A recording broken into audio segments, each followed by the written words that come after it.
channel. My name's Jimmy Yeomans.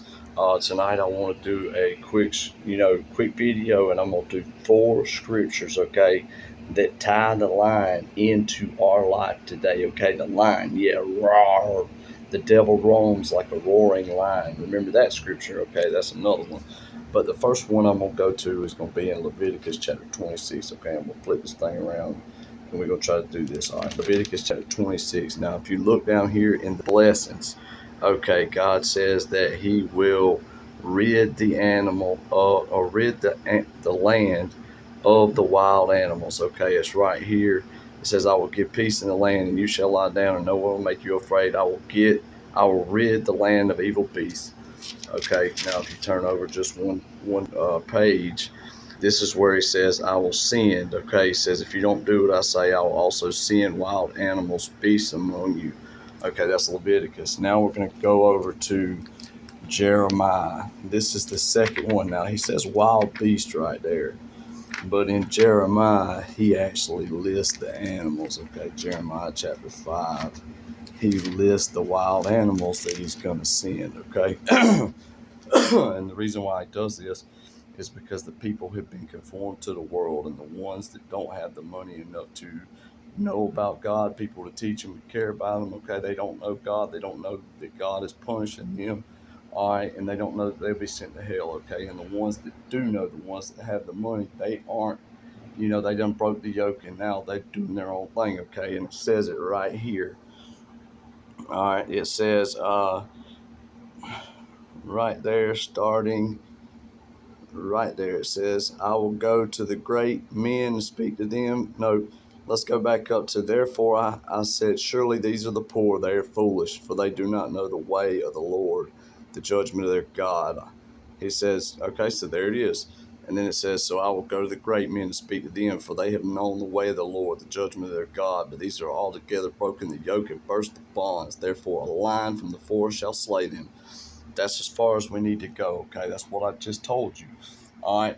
Now, this was given to me over the summer about the whole lion, the wolf, and the leopard, okay? Those are the 3 beasts that he's going to be sending, okay? And I was very excited about this. It scared me into spiritual fatherhood, I believe, because it was that fear of knowing this that caused me to be concerned for everybody the way that I was.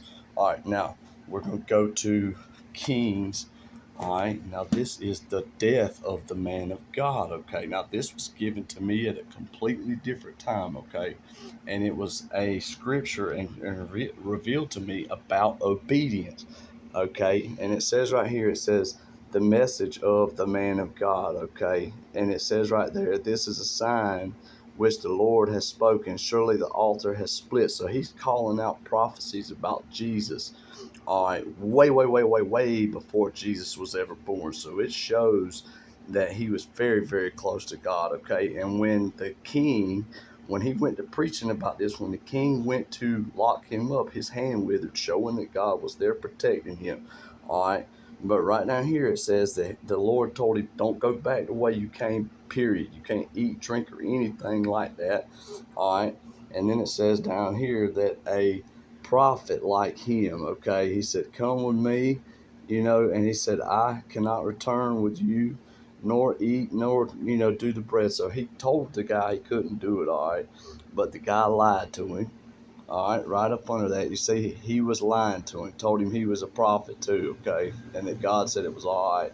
So, even if you're a man of God and you're very close to God, okay, if you disobey God when you move forward in the mission, like when we start getting this ministry started, okay, and you got to think that, you know, these people are spiritually going to be against me. The devil's going to try to use them against anybody that's really effective for God. So God's saying you got to stay clear. You got to stay clear of the lines. But right here, because he was disobedient, it says, "So it was after he had eaten bread, after he had drunk, he saddled the donkey for the prophet who was brought back. And when he was gone, a lion met him and killed him, and his corpse was thrown in the road, and the donkey stood by it, and the lion stood there also." So he wasn't hungry. He just went over there and killed him. just because, okay? So he was out there riding a donkey, something you ain't supposed to be doing, okay? And he got killed by the ones that he is trying to protect. That's just saying, like the man of God today, all right? Because like I am gonna try to do a lot for the Lions. You know what I mean? They're in. A lot of them are in prison. A lot of them are right here in the streets. But I mean, if we, they're just as important as anybody. Okay, but we don't want them running the streets.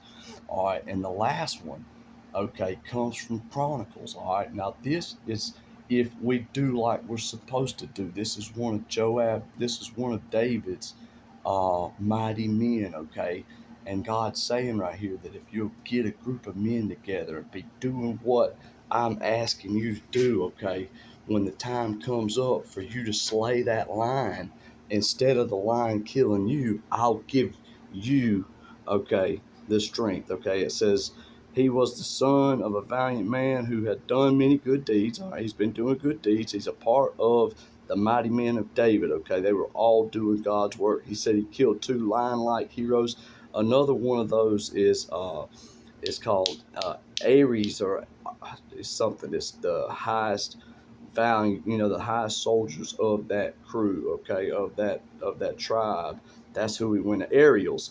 Okay, another version of this says he went after 2 Ariels. Okay, if you look up the word Ariels, it's going to say they're top soldiers. Okay, and then it says that he went down there and killed a lion. Where's that? Killed a lion in the pit on a snowy day, okay? So God's saying, you could either be disobedient and get killed by the ones that you're trying to make a difference for, or you could get it together and get a group of men out there and be doing what I say. And when it does come up, I'll give you that supernatural strength to take care of that lion.